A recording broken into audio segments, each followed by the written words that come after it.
I'm face down on the floor of Jalen Bank with 11 strangers, a gun trained somewhere 6 feet away, aimed at a terrified teller. The hands holding it are shaking. The voice barking orders is cracking apart. And I recognize that voice. I recognize the tremor in his left hand whenever stress hits him. I recognize the silver wedding band he never removed even 3 years after our marriage ended. I recognize the scar running across his right wrist from a table saw accident back in 2018. The man robbing this bank is Steve, my ex-husband, father to our 9-year-old daughter, someone I haven't laid eyes on in 3 years, someone I called 2 weeks ago demanding money without bothering to ask if he even had any. And right now I'm realizing I might be the reason he's standing here at all. I'm a barista at Morning Brew Coffee next door. And in roughly 60 seconds I'm about to do something that either saves 12 lives or ends mine. I'm going to tell the police exactly who he is. Where are you tuning in from today? Okay, let me rewind and explain how we got here. It's Thursday, December 14th, 2023, gray and bitter. A standard Oregon winter afternoon. I'm working the closing shift at Morning Brew, the small coffee shop tucked beside Gillen Bank on Main Street. I've worked there 3 years now, ever since the divorce when I needed something with flexible hours so I could still be present for Katie after school. Lauren, who owns the place, gambled on a 31-year-old with zero coffee experience and a mountain of personal baggage. She taught me the ropes, trusted me, and bumped me up to assistant manager within a year. This particular afternoon is unremarkable, slow. A handful of regulars, some teenagers doing homework. Around 2:30 I count out the register, $340 in cash, tuck it into the deposit bag, and tell Lauren I'm stepping out next door. Be quick, she says. We've got the evening rush in an hour. I grab my coat and cover the 30 feet to Gillen Bank. It's a modest branch, 2 tellers, 1 manager, a scattering of desks. I've been making these deposits 3 times weekly for 3 years. I know the staff by first name. Walking in, I count maybe 8 or 9 other people, customers in line, someone filling out paperwork at the counter. A perfectly ordinary Thursday. I take my place behind an elderly woman with a walker, pull out my phone and start scrolling. One message is from Katie's school about next week's winter concert. Another is from hospital billing, reminding me that Katie's surgery is 6 days out and the remaining balance, $8,200, is due beforehand. $8,200. After insurance, after everything else. I've picked up every double shift Lauren would give me and managed to save $4,100. I still need another $4,100 within 6 days. 2 weeks ago, I broke a promise to myself and called Steve. Steve and I met when I was 23 and he was 25. I waited tables.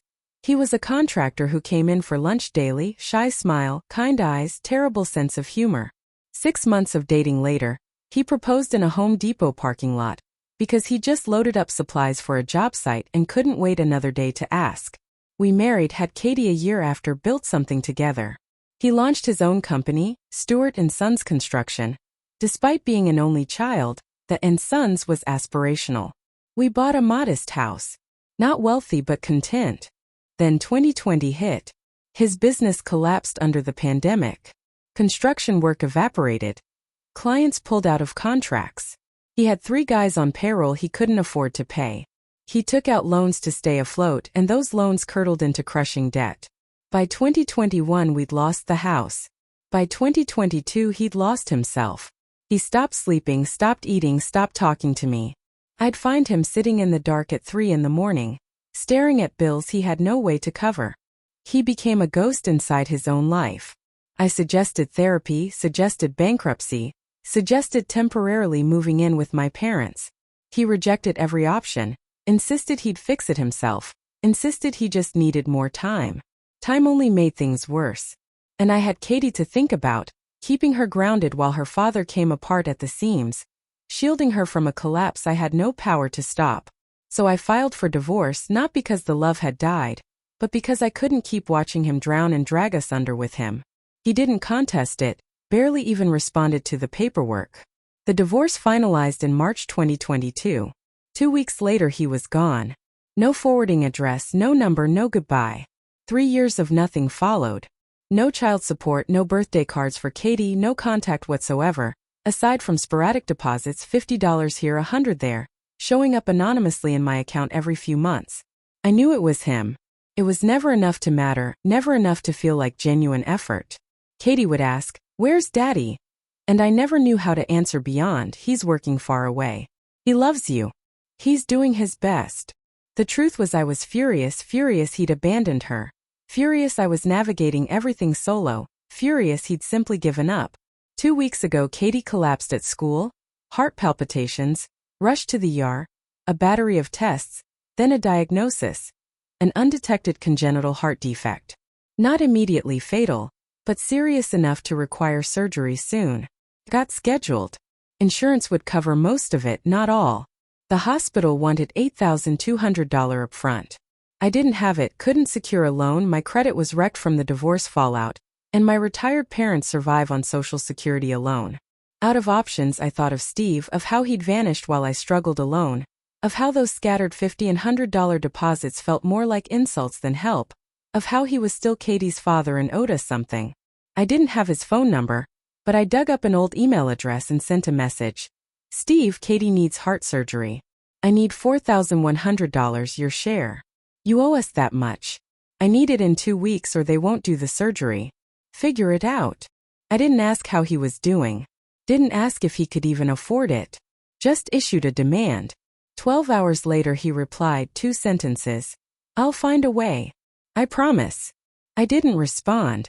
Didn't thank him. Just waited for money I assumed he had. Having convinced myself he'd rebuilt some comfortable life elsewhere and simply stopped caring about us. Back to the bank. I'm in line, deposit bag in hand. The woman with the walker is taking forever at the window. I'm checking my phone when the door slams open hard enough to crack against the wall. Heads turn. A man in a ski mask and dark jacket, gun drawn, not aimed at anyone specifically yet, but present, undeniably present. Everybody down now. On the floor. Time stretches and compresses simultaneously. Screaming. Bodies hitting tile. The security guard, old Mr. Patterson, 68, 30 years on the job, reaches for his weapon. "Don't," the gunman shouts. "Don't move." Nobody moves. "Put it on the ground." Mr. Patterson hesitates. For one terrible second I think he's about to play hero. Instead he slowly lowers his gun to the floor and kicks it aside. Good. Everyone stay down. Nobody does anything stupid and nobody gets hurt. His voice trembles. His hands shake. This isn't a professional, this is someone desperate, terrified, and dangerous precisely because of it. He swings the gun toward the nearest teller. A young woman, early 20s, name tag reading Brittany. "You fill a bag, all the cash now." Brittany is sobbing, paralyzed. "Now." She stumbles toward the drawer, shaking hands, grabbing at bills. I'm flat on the floor with everyone else face down, hands visible, doing precisely what you're supposed to do. Don't be a hero. Don't make eye contact. Don't give them a reason to notice you. But I notice things anyway, can't help it. His jacket, dark green Carhartt, the same brand Steve always wore. Construction guys love Carhartt. His boots, Timberland's worn work boots, identical to the one Steve practically lived in. His voice, muffled by the mask, pitched higher with panic, but unmistakably familiar. I was married to that voice for 7 years. And his left hand, the one not gripping the gun, has a visible tremor. Steve's left hand always shook under stress, some nerve issue, barely noticeable unless you knew him intimately. And the ring, a silver wedding band on his left ring finger. Steve never took his off, even after the divorce. I removed mine the day I filed the papers. He kept his. My brain refuses this. Can't accept it. But my body already knows every cell of it. The man robbing this bank is my ex-husband. Outside sirens wail. Someone must have triggered a silent alarm. Police are inbound. This is about to deteriorate fast. The robber, Steve, hears it too and panics, waving the gun wildly. No. Nobody was supposed to call. Nobody was supposed to. "Sir."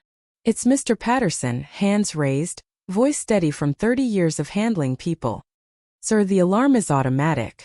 It's not personal. But the police are here now. Best thing you can do is put the gun down. Walk away from this." I can't do that. I need. Steve's voice fractures.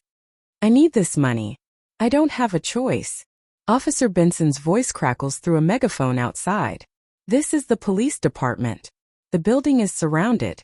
Put down the weapon and come out with your hands up. Nobody needs to get hurt today. Steve backs against the wall, gun still trained on Brittany, who's frozen with a half-filled bag of cash. Tell them to back off. Tell them I'll hurt people. Tell them. Sir, you don't want to hurt anyone, Mr. Patterson says. I can see that. You're scared. Whatever brought you here, it's not worth this. You don't know anything about what it's worth. I'm lying there, cheek pressed against cold tile, making a decision that will either save everyone or get me killed. I lift my head slightly. Steve. His whole body locks up. The gun dips a few inches. Steve, it's me. He looks down, sees me, and I watch recognition crash over his face through the mask, his entire posture shifting. Jules. His voice barely registers, the nickname he hasn't used in 3 years. Yeah, it's me. What are you? Why are you? He can't finish a sentence. I was making a deposit. From the coffee shop. Steve, you need to put the gun down. I can't, Jules. I don't. I'm sorry. I'm so sorry. I don't have another choice. Officer Benson's voice again outside. We need someone to come to the door. Let us know everyone's okay in there. Mr. Patterson glances at me, catching something in my expression. You know him? Yes. Who is he? I take a breath, commit to the decision.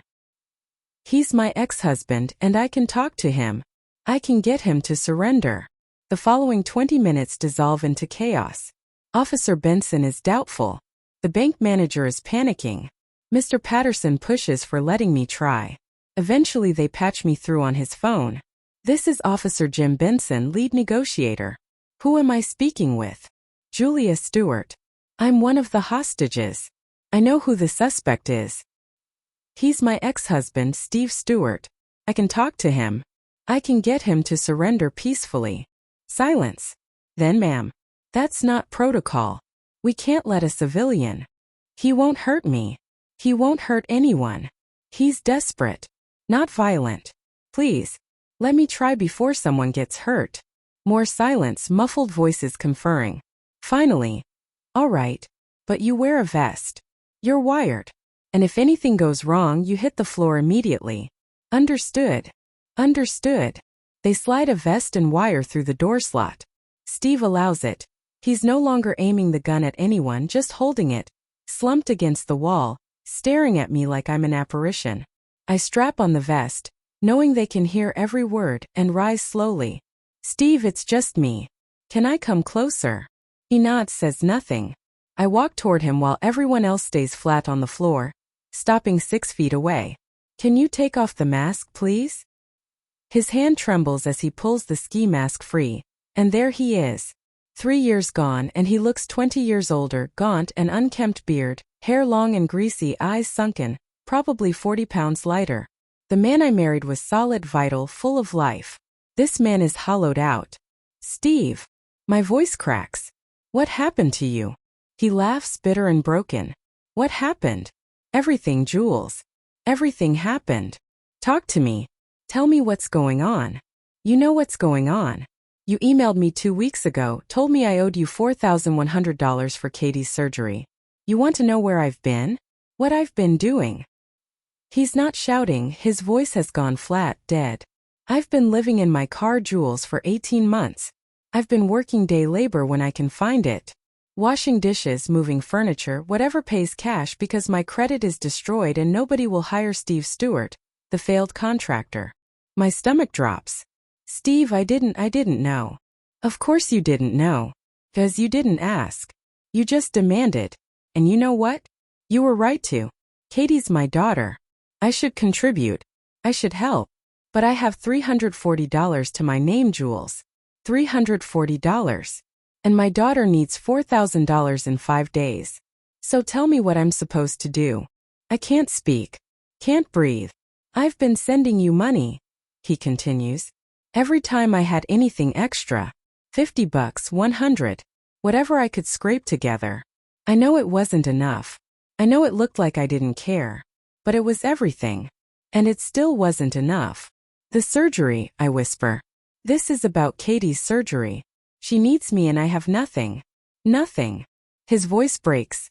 The gun wavers and everyone on the floor flinches. What kind of father can't help his own kid? What was I supposed to do? Watch her die because I'm a failure? Steve, she's not going to die. We're going to figure this out. But not like this. This isn't the answer. Then what is? Tell me, Jules. Because I've been trying to figure it out for 3 years and I've got nothing. I lost the business. Lost the house. Lost you. Lost Katie. Lost myself. And now I'm losing the one chance I had to actually help her. He slides down the wall, sits still loosely holding the gun, crying now. I wasn't going to hurt anyone, he says quietly. The gun isn't even loaded. I couldn't actually do that. I just needed them to give me the money. I just needed to help my daughter. That's all I wanted.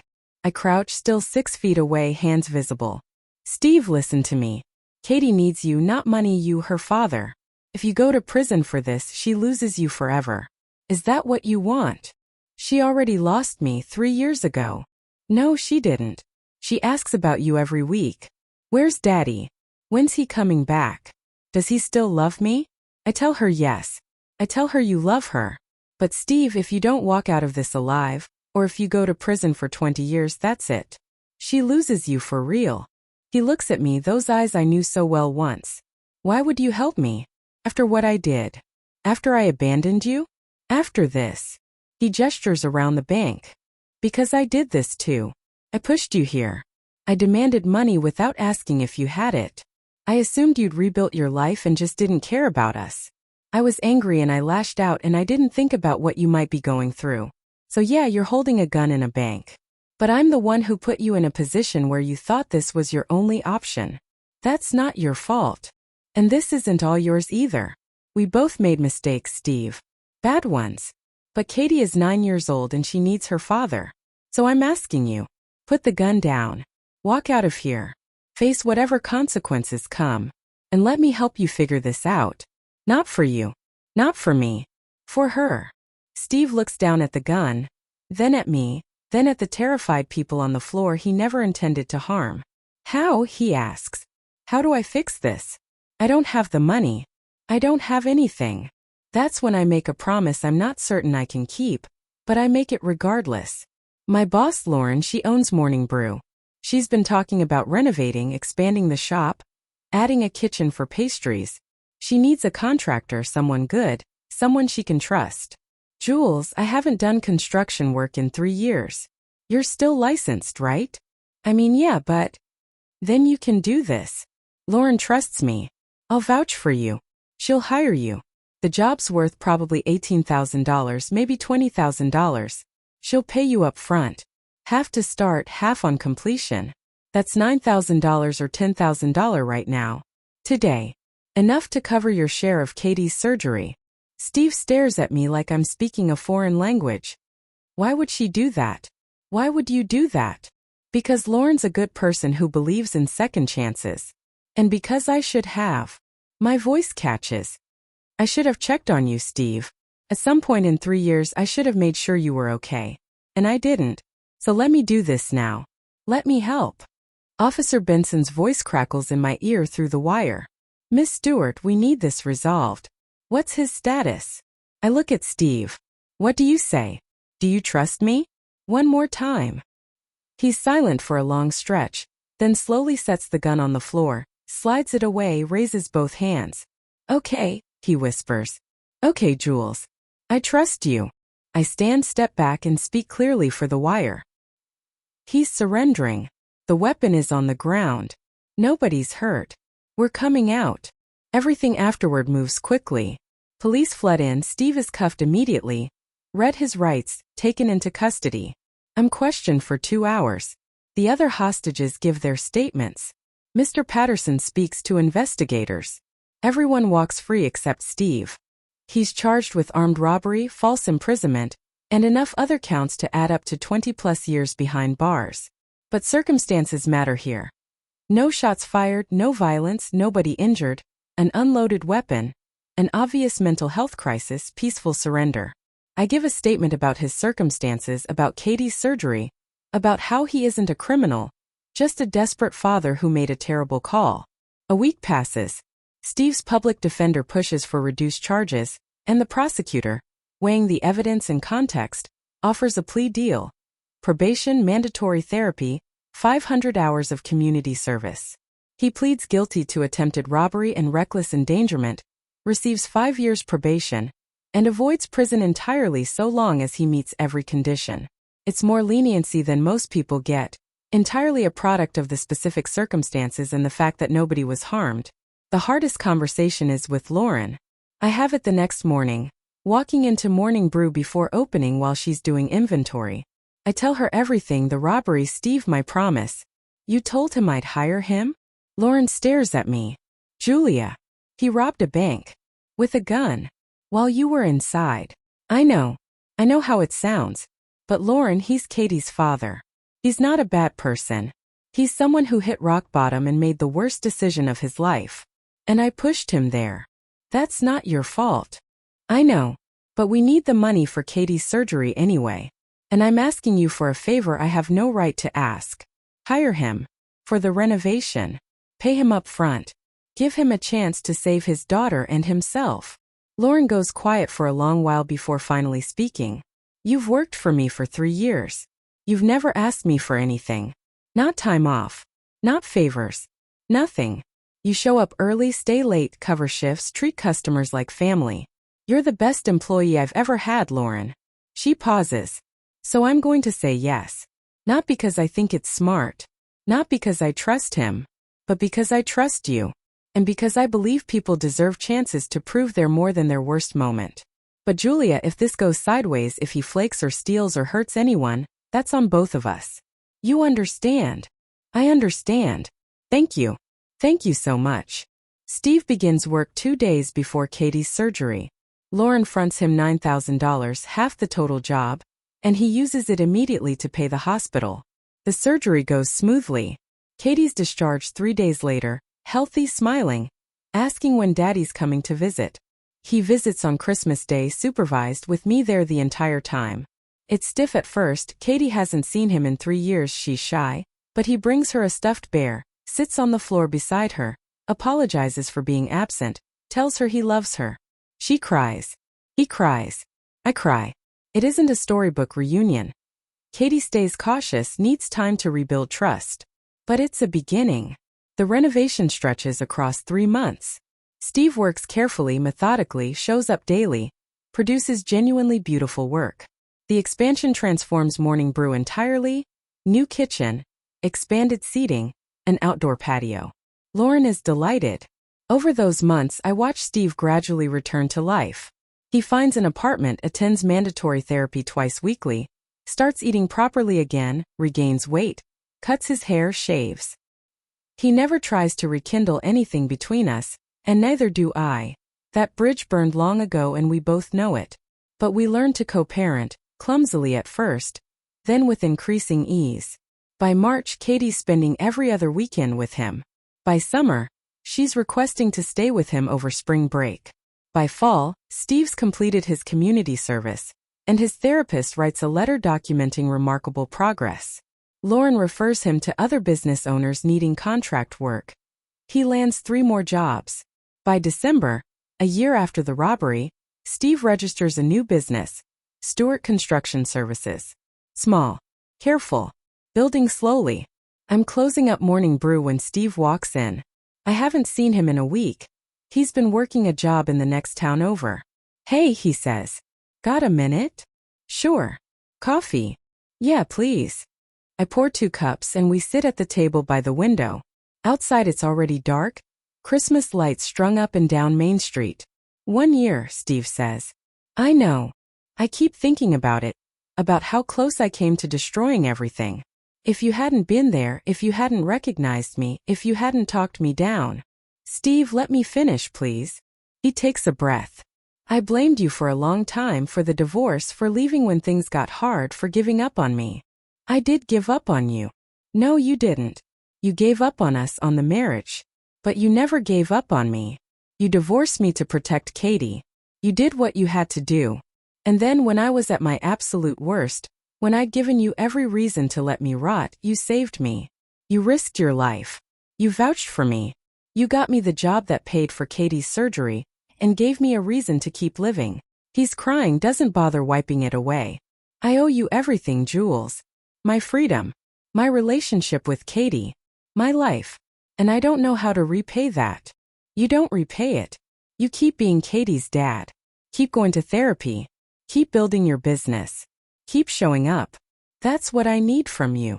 What if I want to give you something anyway?